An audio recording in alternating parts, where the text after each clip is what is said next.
100 रोटी वाला ससुराल। सुनो जी, मुझे तो शीतल की बड़ी फिक्र रहती है। उसका ध्यान तो बस घर के बाहर दोस्तों के साथ घूमने फिरने में ही रहता है। उसे कुछ बोलो तो एक नहीं सुनती। मैं तो कहती हूँ इसकी जल्दी शादी वादी करवा दो, वरना लड़की हाथ से निकल जाएगी। तुमसे ज़्यादा चिंता है मुझे शीतल की शादी की। कल ही वो रामपुर वाले मौसा जी को फ़ोन भी किया था। बता रहे थे एक लड़का है नज़र में। उनका अपना घर है और लड़का भी अच्छा है। अरे तो फिर बस बात चलाओ ना, एक बार देखे तो सही लड़का और घर बार कैसा है। कौन से लड़की की बात चल रही है यहाँ? तुम्हारी शादी की बात चल रही है बेटी। अब तुम्हारी शादी की उम्र हो रही है तो लड़का तो देखना पड़ेगा ना। उफ़ो, मुझे अभी नहीं करनी शादी वादी। ये तो मेरे खेलने कूदने के दिन है। बहुत खेल कूद ली तुम। अब घर के काम धाम सीखने की कोशिश करो, समझी? ससुराल जाकर हमारी नाक मत कटवा देना। सब्जी काटनी तो आती नहीं इसको, तो नाक ही कटवाएगी। अरे मैं इसे शादी तक अच्छे से सब सिखा दूंगी। आप तो बस उस लड़के से इसकी शादी के बाद चलवाओ। कुछ दिनों बाद कुणाल और उसकी माँ शीतल को देखने घर आते हैं। कुणाल दिखने में बड़ा ही स्मार्ट होता है। शीतल तो उसे देखती ही रह जाती है। देखो जी, हमारी कोई डिमांड तो है नहीं, बस हम चाहते हैं कि लड़की घरेलू हो, घर के सारे कामकाज संभाल ले। अब आपके परिवार में तो बस 3 ही लोग हैं, पर हमारा तो खूब भरा पूरा परिवार है। बाकी हमें लड़की के घूमने फिरने दोस्तों से मिलने से कोई दिक्कत नहीं है। घर का काम करने के बाद जो चाहे सो करे। अरे वाह, ये तो इतने बढ़िया लोग हैं। लड़का भी इतना स्मार्ट है और ऊपर से इन्हें मेरे घूमने फिरने से भी कोई दिक्कत नहीं है। हे भगवान, तूने तो बिना मांगे ही मुझे सब दे दिया। बताओ जी, और क्या चाहिए हमें? हमारी तरफ से तो रिश्ता पक्का है जी।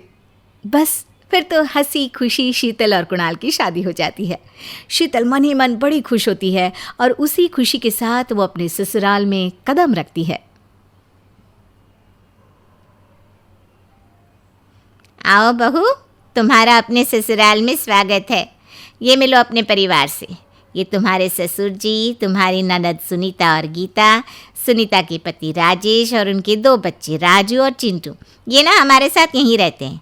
ये तुम्हारी दादी सास हैं और बाकी लोग अभी बाहर गए हुए हैं। इतने सारे लोग, ये सब यहीं रहते हैं इस घर में? अरे अभी तो मेरे देवर देवरानी और उनके 3 बच्चे यहाँ नहीं है। उसके मायके में भी शादी थी ना, तो बस वहीं गई है। कल तक आ जाएंगे। हे भगवान, ये घर है या धर्मशाला? ये सब एक साथ इस घर में कैसे रहते हैं? मुझे तो पता ही नहीं था इनका इतना बड़ा परिवार है। अब समझी कि कोई डिमांड क्यों नहीं की इन्होंने। ये सब चाल चले मेरे साथ। अरे बहू, खड़े खड़े क्या सोच रही हो? चलो अपने कमरे में जाकर आराम करो। जी माँ जी। अगले दिन शीतल का ससुराल में पहला दिन होता है। शीतल रसोई में जाकर सबके लिए खीर बनाने लगती है। तभी उसकी ननद सुनीता आती है। अरे वाह भाभी, आज क्या बना रही हो? बस दीदी, आज वो पहली रसोई है ना, तो खीर बना रही थी। अरे भाभी, ये खीर वीर रहने दो।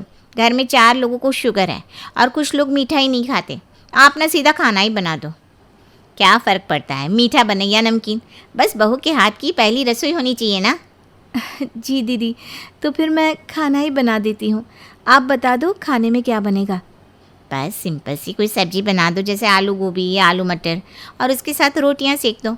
हमारे परिवार में अब तुम्हें मिलाकर पूरे 20 लोग हो गए हैं। 15 बड़े और 5 बच्चे। बड़ों की 6 और बच्चों की 2 के हिसाब से रोटी बना देना।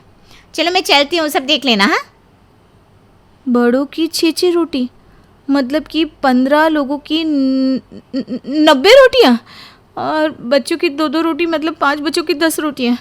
90 और 10 मतलब कुल मिलाकर 100 रोटियाँ। हाय, मैं तो मर गई। 100 रोटी अकेले कैसे बनाऊंगी? माँ, ये तुमने मेरी शादी कहाँ कर दी? शादी से पहले तो मैंने कभी 4 रोटी से ज़्यादा नहीं बनाई। शीतल एक बड़ी सी परात में 100 लोगों के हिसाब से आटा निकालती है और उसे गूंथना शुरू करती है। आटा गूंथते गूंथते शीतल के पसीने छूट जाते हैं। उसके बाद बारी आती है रोटी बनाने की। शीतल एक एक करके रोटी बनाना शुरू करती है और 10 रोटी बनाते ही अपनी कमर पकड़ लेती है। हाय, मैं मर गई। मेरी कमर टूट गई खड़े खड़े, और ऊपर से इतनी गर्मी। मैं 100 रोटियाँ कैसे बनाऊंगी? अरे भाभी, सब बाहर रोटियों का इंतज़ार कर रहे हैं। ज़रा जल्दी जल्दी रोटी सेक दो। सबको फिर काम पर भी तो जाना है। जी दीदी, बस बना रही हूँ। शीतल जल्दी जल्दी रोटी बनाने लगती है और उसे 100 रोटी बनाने में पूरे 2 घंटे लग जाते हैं। वो पूरे पसीने में तर हो चुकी थी। रोटी बनते ही वो अपने कमरे में जाकर बिस्तर पर पड़ जाती है। अरे क्या हुआ शीतल, तुम सबके साथ जाकर खाना क्यों नहीं खा रही? मेरी तो रोटी बनाते बनाते ही भूख मिट गई। मैंने ज़िंदगी में कभी इतनी रोटियां नहीं बनाई जितनी आज। ऐसा लगता है पूरी ज़िंदगी भर की रोटियां आज ही बना दी हो। अरे शीतल, तुम भी कितना मजाक करती हो। चलो अब मैं ऑफिस के लिए निकलता हूँ, शाम को जल्दी आ जाऊँगा। फिर हम दोनों बाहर खाना खाने चलेंगे, ठीक है? शीतल इतना सुनते ही सब भूल जाती है और खुशी से पागल हो जाती है। घूमने बाहर? ठीक है, मैं शाम को एकदम तैयार होंगी, आप ना बस टाइम से आ जाना। हाँ हाँ बिल्कुल आ जाऊँगा। चलो बाय। शीतल शाम को अच्छे से तैयार होकर कुणाल का इंतज़ार करने लगती है। तभी उसकी सास आकर कहती है, अरे बहू, यहाँ छज्जे पर क्यों खड़ी हो इतनी गर्मी में? जाकर अंदर बैठो। जी बस उनका इंतज़ार कर रही थी, वो भी आने वाले हैं। बोल रहे थे कि शाम को तैयार है ना, फिर बाहर खाना खाने चलेंगे। अरे वाह, आज हम बाहर खाना खाने जाने वाले हैं और कुणाल ने मुझे बताया भी नहीं। लगता है भूल गया होगा। मैं सबको जाकर बोल देती हूँ, सब जल्दी से तैयार हो जाएंगे। इतना कहकर शांति जी तो वहाँ से निकल लेती है, पर शीतल टेंशन में आ जाती है। अरे ये क्या हो गया, माँ जी तो पूरे टब्बर को ले चलेंगी। नहीं नहीं नहीं, ऐसा नहीं हो सकता, मुझे इनको जल्दी बताना पड़ेगा। शीतल जल्दी से कुणाल को फ़ोन करके सारी बात बताती है। कुणाल शीतल पर गुस्सा करने लगता है। अरे शीतल, तुमको ये बात सबको बताने की क्या ज़रूरत थी? हम दोनों जा रहे थे ना खाना खाने। अब सब लोग आएंगे, सोचो उनके पैसे कौन देगा? 20 लोगों का पता भी है कितना बिल बनेगा। पहली शादी के चक्कर में इतनी छुट्टियां हो गई, ऊपर से इतना बड़ा खर्च। लगता है इस बार सैलरी में से कुछ नहीं बचेगा। मुझे माफ़ कर दो, मैंने जानकर ऐसा नहीं किया। अब एक काम करो, माँ को जाकर बोल दो कि मुझे आने में देर हो जाएगी क्योंकि ऑफिस में ज़रूरी मीटिंग है। बाहर फिर कभी चलेंगे। ये सुनकर शीतल के मुंह पर 12 बज जाते हैं। वो उदास मन से अपनी सास को जाकर ये बात बताती है। अरे बताओ, मैंने अभी अपनी नई साड़ी निकाली थी। चलो कोई बात नहीं, काम पहले है। ये सब घूमना फिरना तो लगा ही रहता है। अब बहू, हम बाहर तो नहीं जा रहे, तो जल्दी से खाने का बंदोबस्त करो। अभी जाकर बनाना शुरू करोगी तो जाकर टाइम से खाना बन पाएगा। दिन में भी बहुत लेट हो गया था। खाना फिर से? हे भगवान,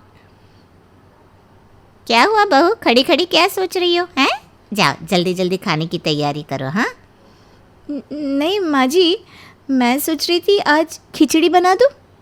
खिचड़ी? अरे हम कोई बीमार हैं क्या जो खिचड़ी खाएंगे? हम तो रोटी सब्जी खाते हैं। ठीक है माँ जी। शीतल रसोई में जाकर फिर से इतना सारा आटा गूंथती है, फिर से रोटियां बनाना शुरू करती है। जल्दी जल्दी में बेचारी की कितनी रोटियां तो खराब ही हो जाती है और कितनी बार उसकी उंगलियां जल जाती हैं। अरे कैसे लोग हैं ये निर्दयी। घर में कहने को इतनी औरतें हैं, पर मजाल है कोई भी आकर मेरी मदद कर दे। अरे ऐसे कौन करता है नई नवेली दुल्हन के साथ? मेरे हाथों की मेहंदी तो आटा गूंद गूंद कर ही हट गई और ऊपर से उंगलियां भी जल गई। भाभी क्या कर रही हो? ये रोटियों का ढेर देखकर आपको क्या लगता है मैं क्या कर रही होंगी? अच्छा ठीक है, मैं तो बस ये बोलने आई थी कि मामा मामी आपसे मिलने आए हैं, तो उनके लिए भी 10-12 रोटियां एक्स्ट्रा बना देना। हैं? अरे देखने आए तो देख कर जाए ना, रोटियां अपने घर जाकर नहीं खा सकते क्या? गीता के जाने के बाद शीतल रोते रोते रोटियां बनाने लगती है। उसकी हालत इतनी बुरी हो चुकी होती है कि कहीं से लगता ही नहीं कि वो नई नवेली दुल्हन है। जैसे तैसे सारी रोटियां बनाने के बाद शीतल को रात को सोने को मिलता है। बिस्तर पर लेटते ही उसे तो नींद आने लगती है। अरे ये क्या शीतल, तुम फिर सो रही हो? मैं जब भी ऑफिस से आता हूँ तो 2 मिनट तो मुझसे बात कर लो। तुम तो बस आकर सो जाती हो। तुम्हारा सोने से मन नहीं भरता है क्या कभी? आप तो सुबह सुबह ऑफिस निकल जाते हो, आपको पता भी है मैं घर पर कितना काम करती हूँ। नाश्ते में 100 रोटी, दिन के खाने में 100 रोटी और फिर रात को 100 रोटी। घंटों लग जाते हैं एक बार की रोटी बनाने में। जैसे ही रोटियां बनाकर अपने कमरे में आकर आराम करने का सोचती हूँ, फिर से रोटी बनाने का वक्त हो जाता है। पूरा दिन बस रोटी रोटी रोटी। ये देखो मेरे हाथ, देखो कैसे गांठ पड़ गई है रोटियां बेल बेल कर। देखो तो कैसे उंगलियां जल गई है मेरी। कभी आपने सोचा मेरा क्या हाल हो रखा है रोटी बना बना कर? रात तक मैं इतना थक जाती हूँ कि बस बिस्तर पर पड़ते ही नींद आ जाती है। मैं जानबूझकर ऐसा नहीं करती, पर करो तो क्या करूं, इतना थका हुआ इंसान सोए भी नहीं क्या। अरे बस करो शीतल, तुम तो रोने ही लगी। मुझे ये सब नहीं पता था। खैर अब मैं भी तो क्या करूँ ये बताओ। ये सब मेरा परिवार है और इस समस्या का मेरे पास कोई हल नहीं है। तुमको लगता होगा कि कोई तुम्हारी मदद नहीं करता, पर अब मैं देखो इस बात पर उनसे लड़ नहीं सकता हूँ। तो क्या मेरी पूरी ज़िंदगी ऐसे ही निकल जाएगी? मैं शादी से पहले कितनी खुश थी कि तुम्हें या माँ जी को मेरे घूमने फिरने से कोई दिक्कत नहीं है, पर जब वक्त मिलेगा तो घूमूंगी ना। दोस्तों के साथ तो छोड़ो, मुझे तो तुम्हारे साथ घूमने का भी वक्त नहीं मिल पाता। तुम परेशान मत हो शीतल, मैं कुछ सोचता हूँ। सब ऐसे ही चलता रहता है। शीतल की रोटी बना बना कर हालत दिन पे दिन बुरी होती जा रही थी। उसके चेहरे की सारी चमक ही खत्म हो गई थी। फिर एक दिन शीतल से मिलने उसकी माँ आती है। शीतल की ऐसी हालत देखकर वो भी हैरान रह जाती है। हाय मेरी बच्ची, ये तूने अपनी क्या हालत बना रखी है। देख लो माँ, आपको बड़ी जल्दी थी ना मेरी शादी करने की, अब तो खुश हो ना। अरे नहीं नहीं मेरी बच्ची, मैं तुझे ऐसी हालत में देखकर कैसे खुश हो सकती हूँ। पर ये बता, तेरी ये हालत कैसे हो गई? रोटी बना बना कर। यहाँ एक बार में 100 रोटियाँ बनती हैं, और वो भी पूरे दिन में 3-3 बार। खड़े खड़े मेरी कमर टूट गई है और मेरे हाथ देखो कैसे हो गए। आपने ऐसा क्यों किया माँ? आपने मेरी शादी ऐसे घर में क्यों कर दी? आपको पता था ना कि शादी से पहले मैं कभी रसोई में जाती भी नहीं थी, और अब देखो पूरा दिन रसोई में ही निकल जाता है। हाय मेरी बच्ची, मुझे ये सब नहीं पता था। मुझे माफ़ कर दे मेरी बेटी। मैं अभी तेरी सास से बात करके तुझे वापस अपने घर ले चलती हूँ। नहीं माँ, मैं कहीं नहीं जाऊँगी। अब यही मेरा घर है, यही मेरा परिवार है। मैं इनको छोड़कर कहीं नहीं जाऊँगी। शीतल मेरी बेटी, तो कितनी समझदार हो गई है। मैं तो तुझे ना समझती रही, पर आज तेरे मुंह से ऐसी बातें सुनकर मेरा दिल खुश हो गया। भगवान तुझे दुनिया की सारी खुशियाँ दे। चल अब मैं चलती हूँ, तो अपना ध्यान रखना। शीतल की ज़िंदगी फिर से वैसे ही शुरू हो जाती है। कुछ दिन बाद शीतल का जन्मदिन होता है। शीतल सुबह सुबह पूजा पाठ करके अपनी सास का आशीर्वाद लेने जाती है। मुझे आशीर्वाद दीजिए माँ जी। सुखी रहो, खुश रहो। पर ये बताओ, आज कुछ है क्या जो तुम सुबह सुबह मेरे पैर छूने आई हो? जी माँ जी, आज मेरा जन्मदिन है। अरे वाह, आज मेरी बहू का जन्मदिन है और बताओ हमें खबर नहीं है? जन्मदिन बहुत बहुत मुबारक हो मेरी प्यारी बहू। आज तो तुम्हारा दिन है, मज़े करो। क्या मज़े माँ जी, बस आज का दिन भी ऐसे ही निकल जाएगा। अरे नहीं नहीं, ऐसे कैसे निकल जाएगा? मैं अभी कुणाल को बोलती हूँ तुझे शाम को बाहर घुमाने ले जाए, ठीक है? ये सुनकर शीतल बड़ी खुश हो जाती है। सच में माँ जी? अरे हाँ हाँ, सच में, और क्या। चल अब जाकर दिन की रोटी बना दे और शाम को जल्दी घूमने निकल जाना। हाँ, शीतल बड़ी खुशी खुशी रसोई में जाकर रोटियां बनाना शुरू करती है। आज तो वो बड़ी ही खुश थी। उसे तो बस शाम का इंतज़ार होता है। सुनो शीतल, मैं ऑफिस जा रहा हूँ। माँ ने बोला है आज तुमको घुमा कर लाना है, तो शाम को तैयार रहना। ठीक है, मैं आपका इंतज़ार करूँगी। सारा काम खत्म करके शीतल अच्छे से तैयार हो जाती है। शाम को दोनों बाहर घूमने निकल जाते हैं। शीतल इतने दिनों बाद घर से बाहर निकलती है। उसे बाहर जाकर बड़ा ही अच्छा लग रहा था। आज मैं बहुत खुश हूँ। बाहर आकर ना बहुत अच्छा लग रहा है। और तुमको खुश देखकर मुझे बहुत खुशी हो रही है। चलो इसी बात पर तुमको यहाँ की फंसा चाट खिलाता हूँ। बिल्कुल। कुणाल दोनों के लिए चाट मंगवाता है, पर शीतल तो खा ही नहीं रही थी। अरे क्या हुआ शीतल, तुम क्यों नहीं खा रही हो? नहीं, मैं ये सोच रही थी बाकी सब क्या खाएंगे। मतलब मैं तो रात की रोटी बनाकर ही नहीं आई। हे भगवान, आज तो तुमको खुश होना चाहिए कि तुम्हें रात की रोटी नहीं बनानी पड़ी, और तुम हो कि ये सब सोच रही हो। नहीं, ऐसी बात नहीं है। देखो ना, घर में दादी है जो बेचारी इतनी बूढ़ी है, और माँ जी ने तो ज़िंदगी भर काम ही किया है। सविता दीदी जॉब करती है और गीता दीदी की पढ़ाई इतनी मुश्किल है कि पूरा दिन पढ़ती रहती हैं। चाची के हाथ में रोट डली हुई है, इसलिए वो रोटी बना नहीं सकती। घर में रोटी बनाने वाली बस मैं ही तो हूँ। इसमें किसी की कोई गलती भी तो नहीं है ना। तुम सच में कमाली हो, पर जैसी भी हो बहुत अच्छी हो। दोनों हंसने लगते हैं। तभी शीतल की सास का फ़ोन आता है। अरे माँ का फ़ोन। माँ क्यों फ़ोन कर रही हैं? हेलो माँ। अच्छा ठीक है, आप चिंता मत करो, हम अभी आते हैं। क्या हुआ? क्या बोल रही हैं माँ जी? माँ सीढ़ियों से गिर गई है, घर पर जल्दी जाना होगा, उनको हॉस्पिटल लेकर जाना है। हे भगवान, ये क्या हो गया? शीतल और कुणाल जल्दी से घर पहुंचते हैं। अरे, लगता है लाइट गई हुई है। आप ज़रा जल्दी आइए ना।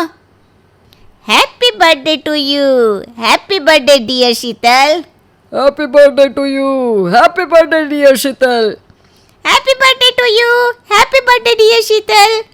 Happy birthday to you, happy birthday dear Sheetal. ये सब आपने कब और कैसे? अरे माँ जी, आपको तो पैर में लगी थी ना? कोई पैर वैर में नहीं लगी मेरे, ये सब तो तुम्हें घर बुलाने का बहाना था। हे भगवान, मुझे पहले पता होता तो हम ये इतना अच्छा सरप्राइज छोड़कर जाती ही नहीं। अरे आपको भेजना भी तो हमारे प्लान में था भाभी, आप नहीं जाते तो हम घर की डेकोरेशन कैसे करते? अच्छा, अब मैं समझी। सच में ये बहुत ही अच्छा सरप्राइज़ है। आज बहुत खुश हूँ जो आप सब ने मेरे लिए ये किया। मैंने तो कभी ये सोचा भी नहीं था। अब भावुक मत हो और अपना बर्थडे केक काटो। सब लोग शीतल को उसके जन्मदिन की बधाई देते हैं।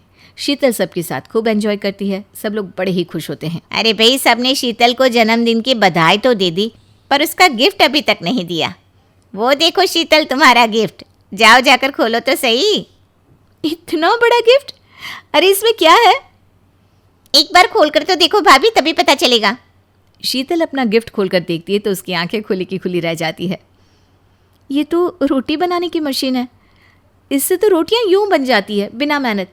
मतलब बस सूखा आटा डालो और रोटियां एक के बाद एक बाहर। नहीं पसंद आया हो तो वापस दे सकती हो। नहीं नहीं नहीं नहीं, मैं नहीं दूंगी ये वापस। सब लोग ज़ोर ज़ोर से हंसने लगते हैं। शीतल को इतना अच्छा और काम का गिफ्ट मिलता है कि उसके चेहरे पर खुशी के साथ साथ आंखों में आंसू भी होते हैं। हमें तुम्हारी तकलीफ़ दिखती थी बेटा, आखिर हमने भी तो इतनी रोटियां बनाई हैं, तो हमें पता है तुम्हें भी परेशानी होती होगी। इसीलिए हमने इसका एक परमानेंट इलाज ढूंढ लिया था। बस सोचा था तुम्हें ये तुम्हारे जन्मदिन पर ही देंगे। ये मेरी ज़िंदगी का सबसे अच्छा गिफ्ट है और मेरा ससुराल दुनिया का सबसे अच्छा ससुराल। ऐसी बात है तो चलो फिर जाओ रसोई में और रोटियां बनाना शुरू कर दो। इसके बाद शीतल की ज़िंदगी बड़ी आसान हो जाती है। वो उस रोटी की मशीन से फटाफट रोटियां बना देती है और सब हंसी खुशी साथ बैठकर खाते हैं।